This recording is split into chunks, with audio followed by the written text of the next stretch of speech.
Students, आज हम आपको बताने वाले हैं भारत के राष्ट्रीय प्रतीकों के बारे में। आप या तो स्टेट लेवल का कोई एग्जाम देने जाते हो या सेंट्रल लेवल का कोई एग्जाम देने जाते हो, और यदि उसमें जीके जैसा कोई चैप्टर पूछा ही जाता है, हर एक एग्जाम में जीके से संबंधित प्रश्न आना ही होते हैं। यहां से भारत के प्रतीकों में से निश्चित रूप से कभी ना कभी कोई ना कोई प्रश्न आ ही जाता है किसी न किसी एग्जाम में। यदि आप हमारे चैनल पर पहली बार विजिट कर रहे हैं तो प्लीज सब्सक्राइब कर लें, लाइक तो कर ही दें। तो ठीक है स्टूडेंट्स, आइए देखते हैं भारत के राष्ट्रीय चिन्ह और राष्ट्रीय प्रतीकों के बारे में। क्योंकि जितने भी स्वतंत्र देश होते हैं संसार में, जितने भी 215-16 देश हैं, जितने भी देश होते हैं, सभी स्वतंत्र देशों के अपने अपने राष्ट्रीय प्रतीक होते हैं। उसी प्रकार से भारत भी चूंकि एक स्वतंत्र राष्ट्र है, इसलिए इसके भी कुछ अपने राष्ट्रीय प्रतीक हैं। सबसे पहले हम चर्चा कर लेते हैं भारत के राज्य चिन्ह पर। राजकीय जो प्रतीक चिन्ह है भारत का, जिसको हम राज चिन्ह कहते हैं, ये राज्य चिन्ह है सारनाथ में स्थित अशोक स्तंभ। और स्टूडेंट्स, ये जो सारनाथ है ये उत्तर प्रदेश के वाराणसी जिले में है, जहां गौतम बुद्ध जी ने अपने प्रथम प्रवचन या प्रथम उपदेश दिए थे, धर्म चक्र प्रवर्तन उसको हम कहते हैं। और ये जो सारनाथ था, ये अशोक मौर्य वंश में जो सम्राट अशोक हुआ है, उस सम्राट अशोक की, इसको हम शेर राजधानी उस समय कहते थे। अशोक की शेर राजधानी इसलिए कहते थे क्योंकि यहाँ पर जो स्तंभ बना हुआ है, इस स्तंभ में 4 शेर हैं, 4 शेर जो एक दूसरे की तरफ पीठ किए हुए हैं। तो यही भारत का राजकीय चिन्ह या राज चिन्ह कहलाता है। अब इसके बारे में कुछ जानकारी और देख लेते हैं। सबसे पहले तो सारनाथ को, कभी आपसे प्रश्न आ जाए कि अशोक की शेर राजधानी किसे कहते हैं, तो अशोक की शेर राजधानी सारनाथ को कहते हैं। ये वाराणसी जिले में है, उत्तर प्रदेश में। ठीक है, यहीं से लिया गया है भारत का राज चिन्ह। इसमें कुल 4 जानवर हैं, शेर है, हाथी है, घोड़ा है और सांड है। ठीक है, शेर 4 हैं, जो 3 दिखते हैं, एक दिखता नहीं है, एक दूसरे की तरफ पीठ किए हुए हैं। इसके नीचे एक हाथी है, एक दौड़ता हुआ घोड़ा है, एक सांड है और इसके बीच में एक चक्र है, जो चक्र हमारे राष्ट्रीय झंडे तिरंगे में लिया गया है, 24 आराकाओं से युक्त। ठीक है, अब इसमें जो सिंह है ये किसका प्रतीक है, कभी कभी यहां से प्रश्न आ जाते हैं। सिंह गौरव व अनुशासन का प्रतीक है, सांड को माना जाता है स्थिरता व परिश्रम का प्रतीक है, और घोड़ा को माना जाता है शक्ति व वेग व ऊर्जा का प्रतीक है। वैसे ही अपन कहते हैं शक्ति को अपन हार्स पावर एचपी में मापते हैं, तो यहाँ से तो ये समझ में आ ही जाएगा। और सांड स्थिरता और परिश्रम का प्रतीक है, सांड मतलब बैल।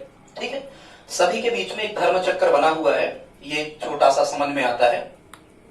और जो उसमें फलक बना हुआ है, उस फलक के नीचे मुंडकोपनिषद, जो अपने 108 उपनिषद होते हैं हिंदू धर्म में, हिंदू संस्कृति में, उन 108 उपनिषदों में से मुंडकोपनिषद से लिया गया एक वाक्य है, सत्यमेव जयते। भारत का राष्ट्रीय बोध वाक्य है, सत्यमेव जयते, सत्य की ही विजय होती है, ऐसा इसका अर्थ निकलता है। ये मुंडकोपनिषद से जब कभी ये पूछा जाता है सत्यमेव जयते कहां से लिया गया है, और बहुत से ऑप्शन होते हैं, आपको क्या कहना है, ये मुंडकोपनिषद से लिया गया है। और जो एशिया का सबसे बड़ा भारी विद्युत संयंत्र बनाने का जो कारखाना भोपाल में लगाया गया है, क्योंकि ये कारखाना तो भोपाल में है लेकिन इसका हेडक्वार्टर या मुख्यालय दिल्ली में है, उसका नाम है भेल, भारत हेवी इलेक्ट्रॉनिक्स लिमिटेड। इस भेल शब्द में यही 4 जानवर आ जाते हैं जो भारत के राष्ट्रीय चिन्ह में आते हैं। ठीक है, बुल, हॉर्स, एलिफेंट और लायन। मुख्यतः ये कहां ज्यादातर इसका उपयोग होता है, तो भारतीय पासपोर्ट में, भारत की मुद्रा में, और भारत सरकार के जो आधिकारिक लेटर हेड होते हैं, इस पर इस चिन्ह का उपयोग किया जाता है। ठीक, अब प्रश्न ये आता है यहां से राजकीय चिन्ह से कि भारत की जो संविधान सभा थी, संविधान सभा ने इसे कब अपनाया, राजकीय चिन्ह अशोक स्तंभ को कब अपनाया, तो दिसंबर 1947 में से पहली बार अपनाया गया। लेकिन आधिकारिक मान्यता कब, यदि ऐसा प्रश्न आता है कि पहली बार कब अपनाया गया, तो दिसंबर 1947 में। लेकिन प्रश्न आता है कि संविधान सभा ने आधिकारिक मान्यता इस राजकीय चिन्ह को कब दी, तो ये 26 जनवरी 1950, जब भारत गणतंत्र बना, भारत का संविधान लागू हुआ, 26 जनवरी 1950 को भारत के राजकीय चिन्ह को आधिकारिक मान्यता दी गई। क्योंकि यदि कोई राजकीय चिन्ह नहीं होता तो फिर ये संविधान का महत्व नहीं रह जाता, इसलिए 26 जनवरी 1950 को आधिकारिक मान्यता दी गई भारत के राजकीय चिन्ह अशोक स्तंभ को। ठीक है, इसके बाद स्टूडेंट्स हम देखते हैं राष्ट्रीय ध्वज। भारत का जो राष्ट्रीय ध्वज है इसका नाम है तिरंगा। और तिरंगे को संविधान सभा ने कब अपनाया, ये भी बड़ा इंपॉर्टेंट फैक्ट है, जब कभी एग्जाम में पूछा जाता है। संविधान सभा ने इस तिरंगे का जो वर्तमान स्वरूप था, इसके पहले 6 राष्ट्रीय ध्वज तो नहीं थे, पर 6 अलग अलग ध्वज इसके पहले हो चुके थे भारत में। अलग अलग कार्यक्रमों, अलग अलग आंदोलनों में इसके पहले 6 ध्वज अपनाए गए थे, लेकिन संविधान सभा ने जो आधिकारिक मान्यता दी, ये भारतीय राष्ट्रीय कांग्रेस का जो ध्वज हुआ करता था उसमें चरखा बना होता था, केवल चरखा को हटा करके, और अशोक चक्र उसके बीच में 24 आराकाओं या 24 तीलियों से लिया गया, जो बहुत ज्यादा गहरा नीला कलर का होता है अशोक चक्र, वो इसमें लिया गया है। तो संविधान सभा ने इसको वर्तमान स्वरूप, मतलब इसे अपनाया। तो इसे कब अपनाया? 22 जुलाई 1947 को संविधान सभा ने राष्ट्रीय ध्वज तिरंगा को कब अपनाया? 22 जुलाई 1947। याद रखना, 22 जुलाई 1947 को तिरंगे को अपनाया जाना है, भारतीय राष्ट्रीय ध्वज को। कभी कभी यहां से प्रश्न आता है कि तिरंगे झंडे की लंबाई और चौड़ाई का रेशियो क्या होता है, लंबाई चौड़ाई का अनुपात क्या होता है? तो लंबाई और चौड़ाई का अनुपात होता है 3:2 का। 2:3 नहीं कहना, ठीक है। यहां देखो ये 3, ये ला में 3 छुपे हैं, तो यहां पहले समझना 3 यहां हमें लिखना है। तो लंबाई और चौड़ाई का अनुपात होता है 3:2, मतलब लंबाई चौड़ाई इतनी रखी जाती है कि ये कैंसिल आउट होने के बाद में, कटने के बाद में 3:2 का अनुपात लंबाई और चौड़ाई में बचे, ठीक है। भारतीय तिरंगे के मानक तैयार कौन करता है? तो यहां बनता है भारतीय मानक संस्थान। भारतीय मानक संस्थान ये तिरंगे झंडे की वर्तमान में लंबाई चौड़ाई इसने फिक्स कर रखी है। तो भारतीय मानक संस्थान ने इसके 9 मानक तैयार किए हैं, मतलब 9 प्रकार का तिरंगा भारत में लहराया जाता है, ठीक है। 9 मापें तैयार की हैं। यदि हम चर्चा करें कि सबसे छोटा जो तिरंगा है इसकी लंबाई चौड़ाई क्या रखी गई है, तो सबसे छोटा जो तिरंगा झंडा है इसकी लंबाई चौड़ाई रखी गई है 6 इंच लंबाई और 4 इंच चौड़ाई, 6x4 इंच का, ठीक है, सबसे छोटा मानक है। और यदि सबसे बड़े तिरंगे की हम चर्चा करें तो सबसे बड़ा जो तिरंगा का मानक रखा गया है ये 21 फीट गुणा 14 फीट, ठीक है। और ये भी देखो आप, ये यदि आप 7 से कैंसिल आउट करोगे तो 7 3 21, 7 दूनी 14, 3:2 बनेगा।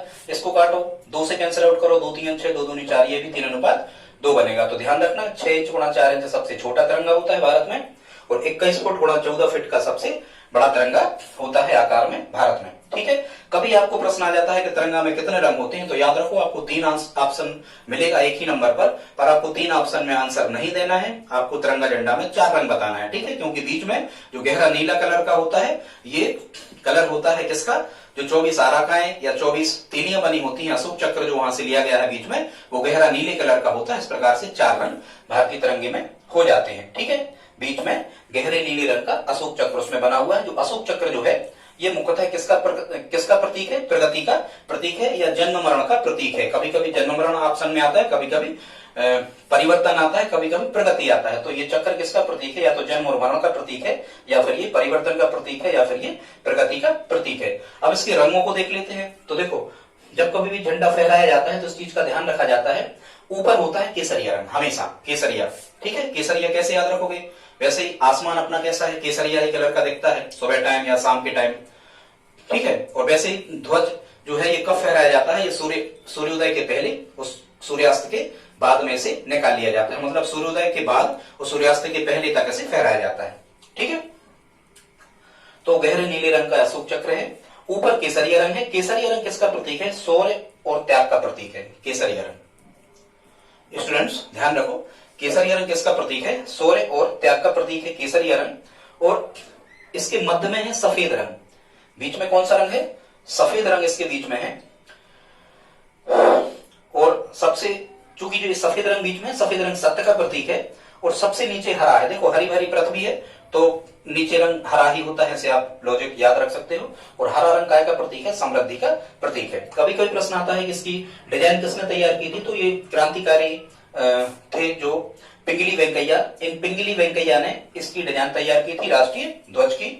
कुछ नियमों के साथ राष्ट्रीय ध्वज तिरंगे को फहराया जाता है कि सावधान की मुद्रा में खड़े हों, ठीक है, उसका सम्मान करें।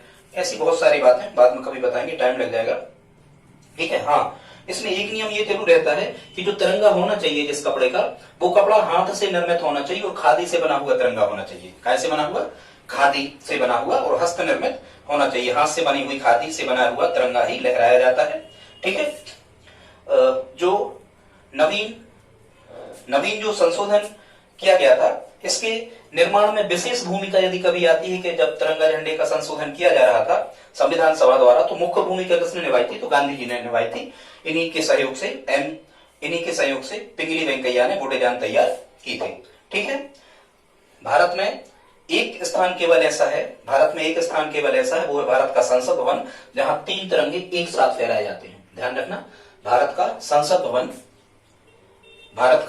संसद भवन एकमात्र ऐसा स्थान है जहां पर 3 तिरंगे एक साथ फहराए जाते हैं। ठीक है, अब कभी यदि आपको प्रश्न आता है कि भारत में सबसे अधिक ऊंचाई पर जो झंडा फहराया गया है ये कहां फहराया जाता है, तो भारत पाक सीमा पर जो अटारी बॉर्डर है, इस अटारी बॉर्डर पर 300 फीट ऊंचाई पर भारत का राष्ट्रीय ध्वज तिरंगा फहराया जाता है। ठीक है, फिर जो राष्ट्रीय झंडा या तिरंगे से संबंधित जो संशोधन किए जाते हैं, जो नियम बनाए जाते हैं, उसको हम क्या कहते हैं या वो कहां लिखे जाते हैं, तो उसके लिए एक नाम आता है फ्लैग कोड ऑफ इंडिया। यदि तिरंगे से संबंधित बहुत सारी जानकारी आपको इकट्ठी करना है तो क्या आपको देखना होगा? Flag code of India. इसमें सभी प्रकार के संशोधन जो आजादी से लेकर और अब तक किए गए हैं तिरंगे में, वो सभी संशोधन आपको इसमें मिल जाते हैं।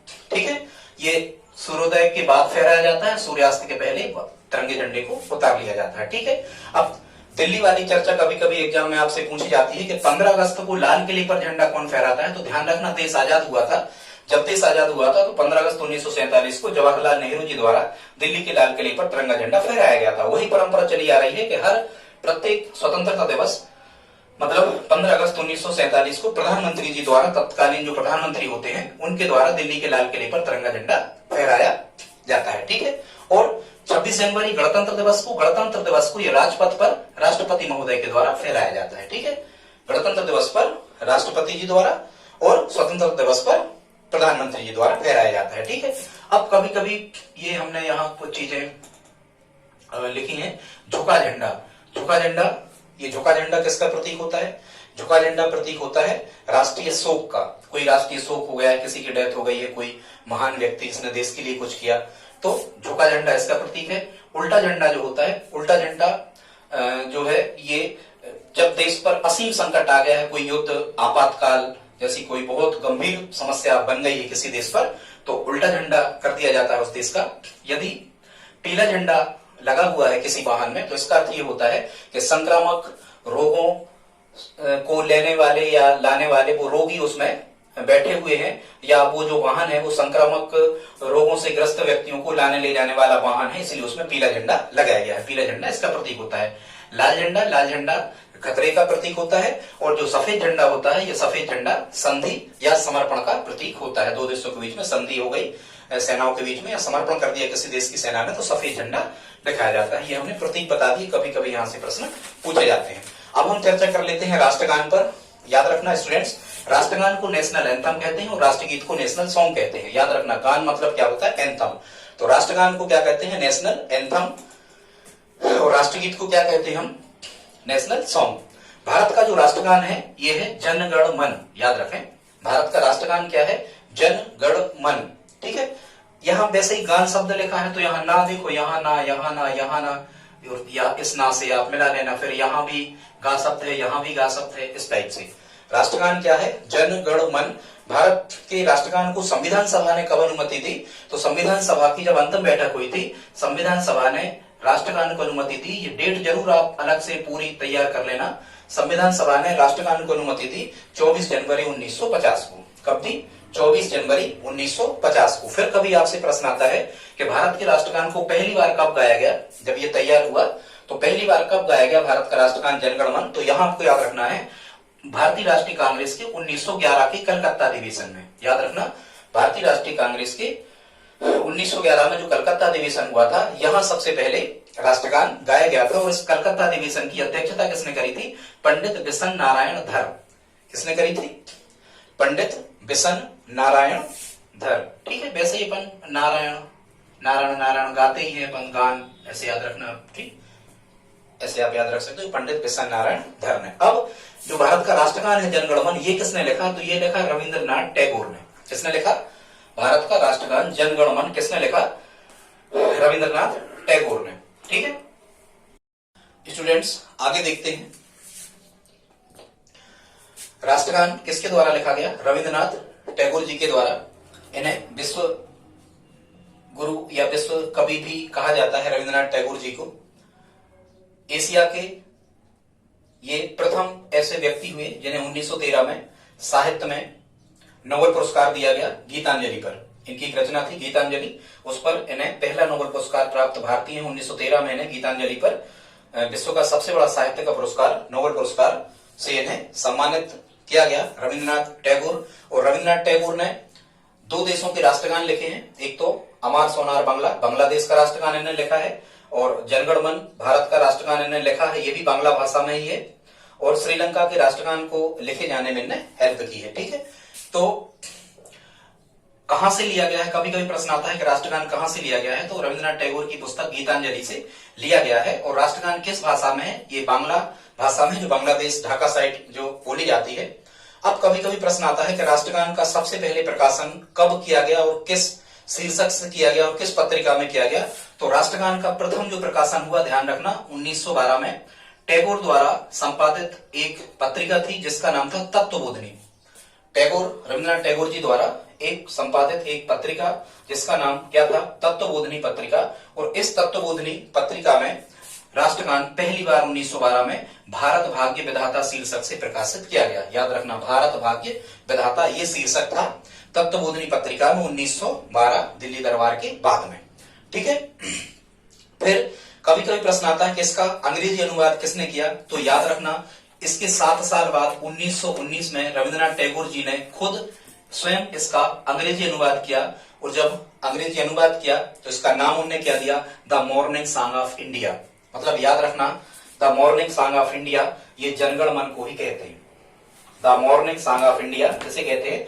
जनगण मन को कहते हैं, राष्ट्रगान को कहते हैं। और ये किसके द्वारा किया गया? रविंद्रनाथ टैगोर जी द्वारा किया गया। ठीक है, कभी कभी प्रश्न आता है कि राष्ट्रगान में कितनी पंक्तियां हैं?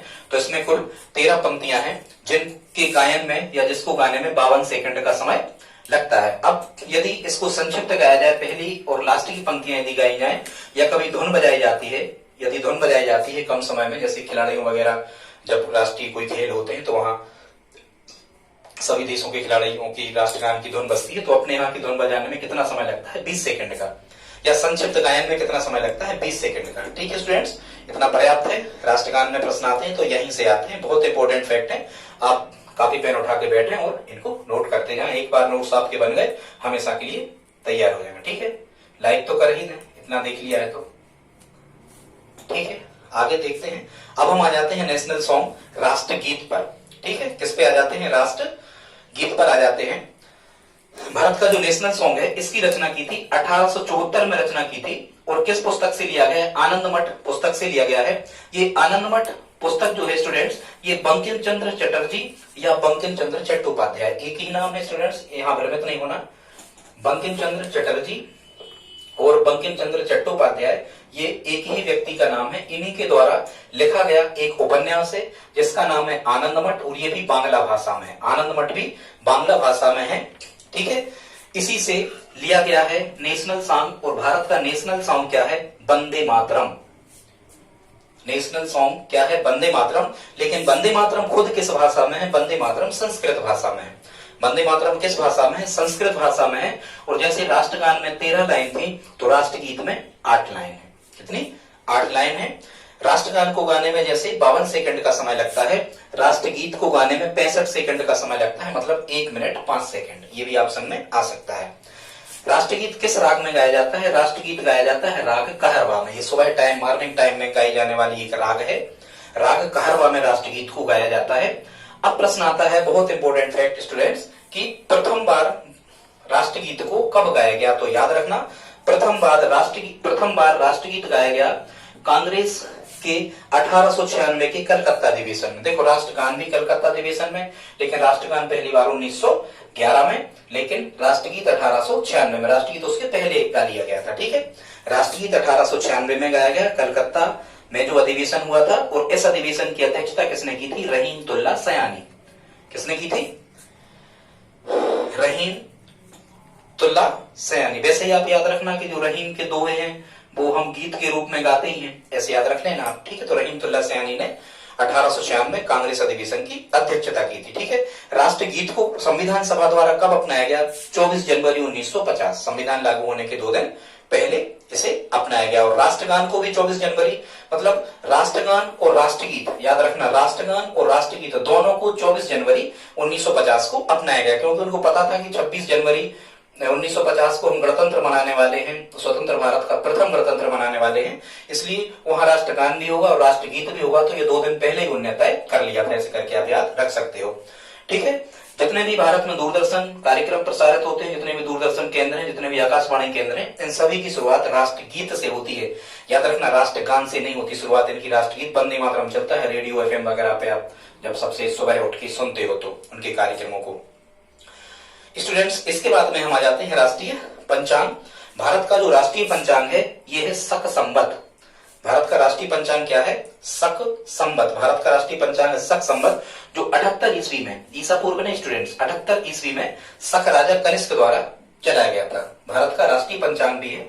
हालांकि भारत में राष्ट्रीय पंचांग शक संवत को भी अपनाया गया है, और भारत का जो राष्ट्रीय पंचांग ये पूरा सिस्टम ग्रेगोरियन कैलेंडर कहलाता है। वर्तमान में जो जनवरी फरवरी वाला जो अंग्रेजी कैलेंडर हम अपनाते हैं, ये हमारे देश में भी अपनाया गया है, इसे हम कहते हैं ग्रेगोरियन कैलेंडर। तो भारत में 2 कैलेंडर को अपनाया गया है, ग्रेगोरियन कैलेंडर मतलब अंग्रेजी माहों का कैलेंडर, और शक संवत। शक संवत मतलब ये चैत से चालू होता है, चैत वैशाख जेठ आषाढ़ सावन भादो कार्तिक अगहन पूस माघ फागुन, ठीक है, इस टाइप का।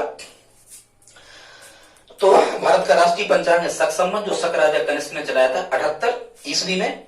इसे कब अपनाया गया संविधान सभा में? इसे अपनाया 22 मार्च 1957 को। हालांकि संविधान सभा तो उस समय तक नहीं बची थी, लेकिन भारतीय सरकार ने इसे कब अपनाया? 22 मार्च 1957 को राष्ट्रीय पंचांग शक संवत को अपनाया गया। इसमें कितने दिन होते हैं? 65 दिन होते हैं। कभी कभी स्टूडेंट्स ये भी पूछा जाता है कि इसमें कितने माह होते हैं शक संवत में? तो समान माह होते हैं, 12 माह ही इसमें होते हैं।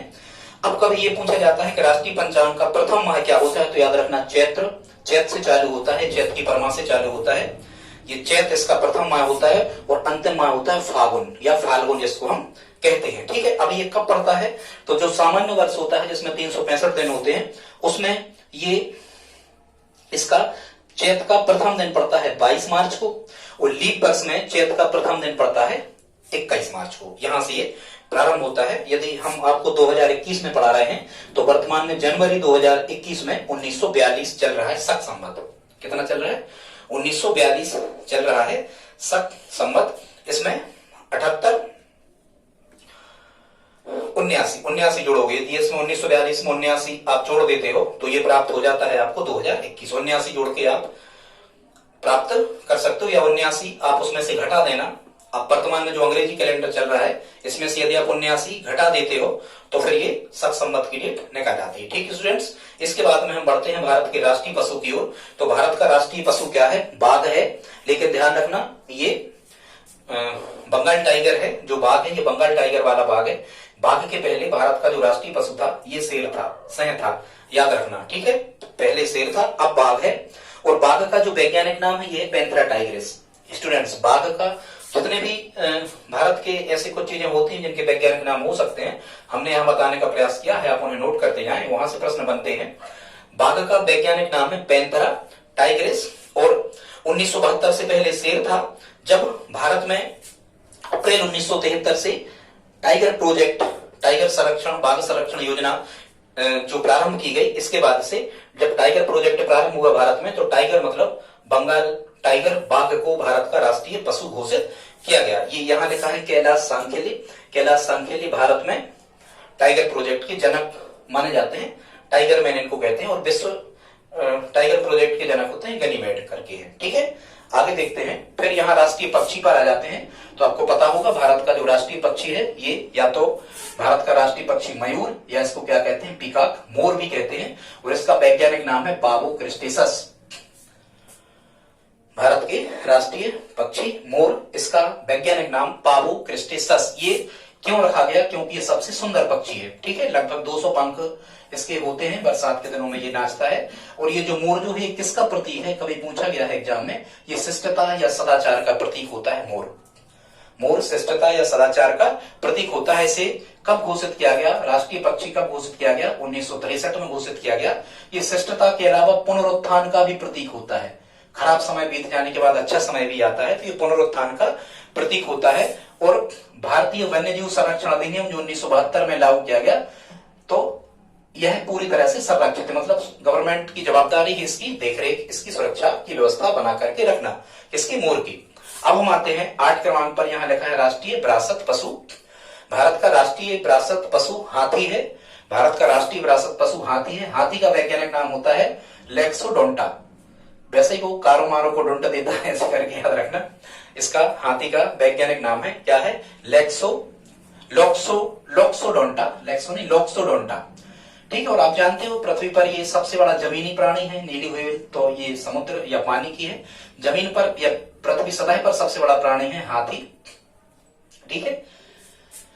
और भारत में जो हाथी प्रोजेक्ट चालू किया गया, हाथी प्रोजेक्ट या एलिफेंट प्रोजेक्ट भारत में कब से चालू किया गया, 1992 से चालू किया गया। राष्ट्रीय विरासत पशु हाथी किसे बनाया, हाथी कब से बनाया गया, 21 अक्टूबर 2010 से। कब अपनाया भारत सरकार ने इसे, 21 अक्टूबर 2010 से। और ये क्यों बना दिया गया, क्योंकि इनकी संख्या में कमी आ रही थी। ठीक है। बाघों को क्यों बना दिया गया, बाघों की संख्या में कमी आ रही थी इसीलिए। ठीक है। और यहां भारत में जो केरल, कर्नाटक, झारखंड और उड़ीसा, ये 4 राज्य हैं, यहाँ का राजकीय पशु भी हाथी है। यहाँ का राजकीय पशु भी क्या है, हाथी है। ठीक है। ऐसे करके याद कर लेना, कोई ट्रिक बना लेना। केक झार के हाथी उड़ गया, क्या बनाओगे, केक झार के हाथी उड़ गया। केक केरल कर्नाटक, झार के माने झारखंड, हाथी उड़ गया माने हाथी उड़ गया मतलब उड़ीसा।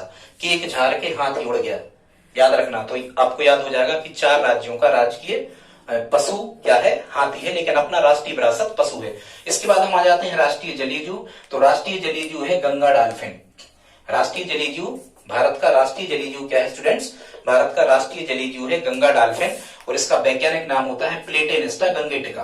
क्या होता है, प्लेटेनिस्टा गंगेटिका। वैसे याद रखना, जल में पकड़ने, जो जल के जीवों को पकड़ के कुछ लोग प्लेट में तक ले आते हैं, वो गंगेटिका लिखा है, माने गंगा डॉल्फिन आ जाएगा, ऐसा याद रख सकते हो, प्लेटेनिस्टा गंगेटिका।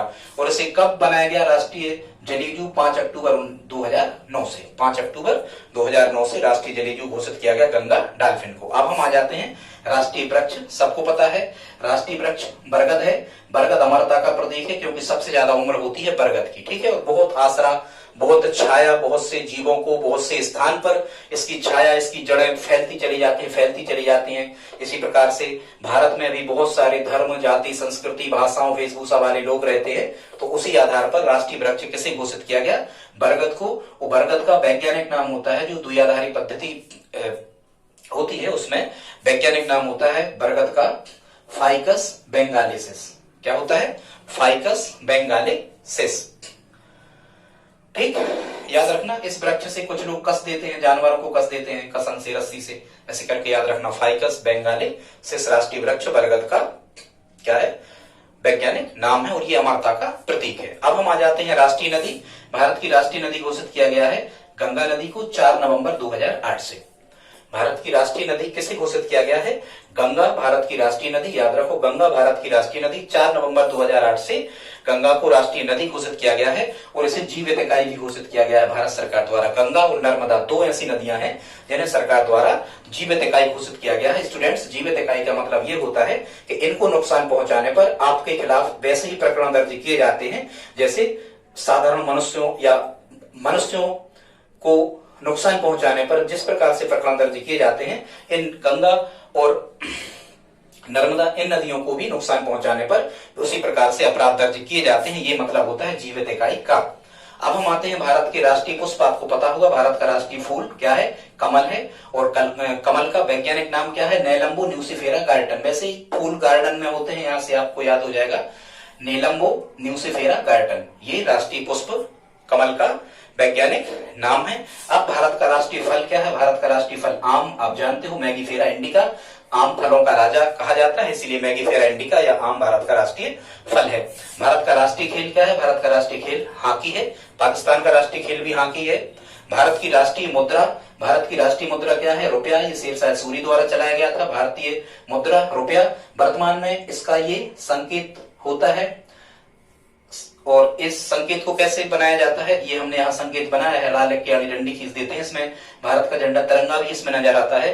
देवनागरी लिपि का एडी का ए भी इसमें समझ आता है और रोमन जो अक्षर होते हैं इसका आर भी इसमें समझ में आ जाता है। और ये संकेत अपनाया गया कब से? 15 जुलाई 2010 से। 15 जुलाई 2010 से भारतीय मुद्रा रुपया के संकेत, मुद्रा तो रुपया है ही, बाकी संकेत को इस प्रकार से दर्शाया जाता है, राह में आड़ी रेखा खींच करके दर्शाया जाता है। और ये मुंबई के IITN कोई डिजाइनर थे, IITN डी उदय कुमार ने ये संकेत दिया, इसको सरकार ने स्वीकार कर दिया 15 जुलाई 2010 से।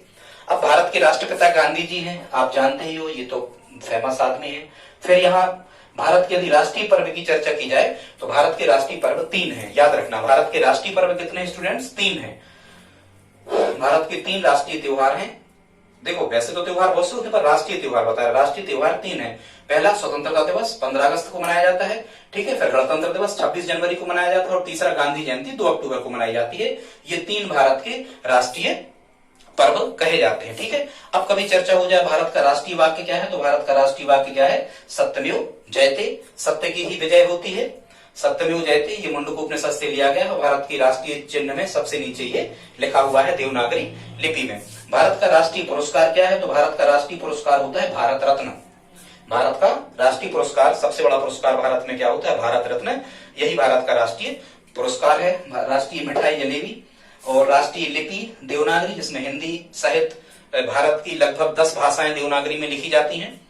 राष्ट्रीय ध्वज गीत क्या है? राष्ट्रीय ध्वज गीत है हिंद देश का प्यारा झंडा। श्यामलाल गुप्ता पार्षद द्वारा ये लिखा गया, राष्ट्रीय ध्वज गीत हिंद देश का प्यारा झंडा। भारत का राष्ट्रीय सूचना पत्र या राष्ट्रीय दस्तावेज क्या है, तो ये श्वेत पत्र है, व्हाइट पेपर। सूचना पत्र क्या है? श्वेत पत्र। राष्ट्रीय नीति क्या है? भारत की राष्ट्रीय नीति है गुटनिरपेक्षता की नीति, मतलब भारत संसार के किसी भी गुट में शामिल नहीं रहेगा, ठीक है। और भारत की गुटनिरपेक्षता की नीति कभी पूछी जाए कि भारत की राष्ट्रीय नीति क्या है, तो गुटनिरपेक्षता की नीति। और भारत में गुटनिरपेक्षता की नीति का जनक कौन है, तो जवाहरलाल नेहरू जी भारत की गुटनिरपेक्षता नीति के जनक है। राष्ट्रीय ग्रंथ किसे कहा जाता है? भगवत गीता को। इस भगवत गीता का चिन्ह भी जो मूल संविधान था उसमें ऊपर भगवत गीता का सिंबल, भगवत गीता का चिन्ह उसमें बनाया गया है। मूल संविधान जो पुस्तक हिंदी और अंग्रेजी में लिखी गई थी। भारत की राष्ट्रभाषा क्या है? राष्ट्रभाषा है हिंदी। हालांकि संवैधानिक मान्यता तो प्राप्त नहीं है, पर भारत की राष्ट्रभाषा हिंदी को माना जाता है। राज्य भाषा हिंदी की संवैधानिक मान्यता प्राप्त है। हालांकि राज्य भाषा क्या कहलाती है कि जिसमें किसी देश की सरकार अपने कामकाज चलती है, जिसमें आदेश, संविधान संशोधन आदि होते हैं, वो राज्य भाषा कहलाती है। और राष्ट्रभाषा कहलाती है कि किसी देश में रहने वाले ज्यादा लोग जिस भाषा को बोलते हैं। तो अपने यहाँ हिंदी बोलने वाले भारत में सबसे ज्यादा हैं, लगभग 10 राज्य ऐसे हैं जहाँ हिंदी, जहाँ की राजभाषा है हिंदी बोली जाती है, इसलिए भारत की राष्ट्रभाषा हिंदी। भारत का जो राष्ट्रीय धर्म है ये कोई धर्म नहीं है, लेकिन इसे हम कहते हैं धर्मनिरपेक्षता। भारत का राष्ट्रीय धर्म क्या है? धर्मनिरपेक्षता, मतलब किसी भी धर्म को संविधान द्वारा मान्यता नहीं दी गई है, कोई भी व्यक्ति किसी भी धर्म को मानने के लिए स्वतंत्र है, ठीक है, धर्मनिरपेक्षता। फिर भारत की राष्ट्रीय योजना, तो भारत की राष्ट्रीय योजना कहलाती है पंचवर्षीय योजनाएं। भारत का राष्ट्रीय नारा क्या है? राष्ट्रीय नारा है श्रमेव जयते, श्रम की ही विजय होगी, ठीक है। भारत का राष्ट्रीय बोध वाक्य क्या है? तो सत्यमेव जयते, इस पर चर्चा हो गई थी। और भारत का राष्ट्रीय मंत्र क्या है? ओम।